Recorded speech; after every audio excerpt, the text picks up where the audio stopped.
سوال: اگر صاحب نصاب مسافر سفر سے گھر واپس پہنچ جائے تو کیا اب اس پر قربانی واجب ہوگی؟ جواب: اگر صاحب نصاب مسافر ایام قربانی میں سفر سے گھر واپس پہنچ جائے تو اس پر قربانی کرنا واجب ہوگا، اور اگر ایام قربانی کے بعد گھر واپس پہنچا تو قربانی کا وقت گزر جانے کی وجہ سے اس پر قربانی کرنا واجب نہ ہوگا۔ الہدایہ جلد 4 صفحہ 443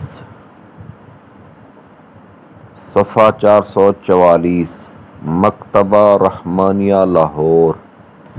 صلو علی الحبیب صلی اللہ تعالی علی محمد صلی اللہ علیہ وآلہ وسلم۔